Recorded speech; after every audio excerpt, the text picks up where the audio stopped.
ആരോ ഹെൽത്തിൻ്റെ പുതിയൊരു വീഡിയോയിലേക്ക് എല്ലാവർക്കും സ്വാഗതം. കേരളത്തിൽ പിന്നെയും വെസ്റ്റ് നൈൽ ഫീവർ സ്ഥിരീകരിച്ചിരിക്കുകയാണ്. കോഴിക്കോടാണ് 10 പേർക്ക് വെസ്റ്റ് നൈൽ ഫീവർ കൺഫേം ചെയ്തത്. എന്താണ് ഈ വെസ്റ്റ് നൈൽ ഫീവർ എന്ന് നോക്കാം.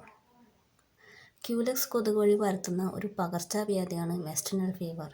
ഇത് ജപ്പാൻ ജ്വരത്തെ പോലെ അത്ര അപകടകാരിയല്ല. ജപ്പാൻ ജ്വരം സാധാരണ 18 വയസ്സിന് താഴെയുള്ള കുട്ടികളെയാണ് ബാധിക്കുന്നത്. എന്നാൽ വെസ്റ്റ് നൈൽ പനി പ്രധാനമായും മുതിർന്നവരിലാണ് കാണുന്നത്. ജപ്പാൻ ജ്വരത്തിന് വാക്സിൻ ലഭ്യമാണ്. എന്നാൽ വെസ്റ്റ് നൈൽ പനിക്ക് ഇതുവരെ ഫലപ്രദമായ വാക്സിൻ കണ്ടുപിടിച്ചിട്ടില്ല. ക്യൂലെക്സ് വിഭാഗത്തിൽപ്പെട്ട കൊതുകാണ് വെസ്റ്റ് നൈൽ പനി പ്രധാനമായും പരത്തുന്നത്. 1937 ഉഗാണ്ടയിലാണ് ഈ വൈറസിനെ ആദ്യമായി കണ്ടെത്തിയത്. 2011 ആലപ്പുഴയിൽ കേരളത്തിൽ ആദ്യമായി ഈ രോഗം റിപ്പോർട്ട് ചെയ്തു. ഇതിൻ്റെ ലക്ഷണങ്ങൾ എന്ന് പറയുന്നത് തലവേദന, പനി, തലചുറ്റൽ, ഓർമ്മ നഷ്ടപ്പെടൽ, പേശീവേദന എന്നിവയൊക്കെയാണ്. രോഗബാധയുണ്ടായ എല്ലാവരിലും ഈ ലക്ഷണങ്ങൾ പ്രകടമായി അനുഭവപ്പെടാറില്ല. ചിലർക്ക് പനി, ഛർദി, തലവേദന, ചൊറിച്ചിൽ തുടങ്ങിയ ലക്ഷണങ്ങൾ കാണാം.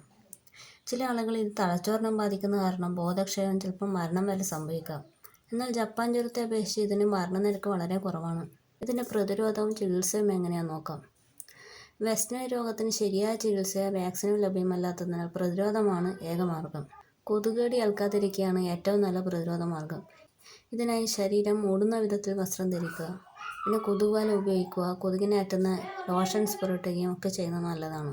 കൂടാതെ കൊതുകിൻ്റെ ഉറവിടം നശിപ്പിച്ചു കളയാനും പ്രത്യേകം ശ്രദ്ധിക്കണം. സ്വയം ചികിത്സ ഏത് രോഗാവസ്ഥയിലും അപകടമാണ്. അതുകൊണ്ട് ആരംഭത്തിൽ തന്നെ വെസ്റ്റ് നൈൽ ഫീവർ ചികിത്സിച്ചാൽ പൂർണ്ണമായി ഇത് ഭേദമാക്കാൻ പറ്റും. വെസ്റ്റ് നൈൽ ഫീവറിനെ കുറിച്ചുള്ള ഈ ഒരു വീഡിയോ എല്ലാവർക്കും ഇഷ്ടമായെങ്കിൽ ദയവായി എൻ്റെ വീഡിയോ ഷെയർ ചെയ്യുക. ഇനി അടുത്ത വീഡിയോയിൽ മറ്റൊരു നല്ലൊരു വിഷയമായി വരുന്നത് വരെ എല്ലാവർക്കും നന്ദി.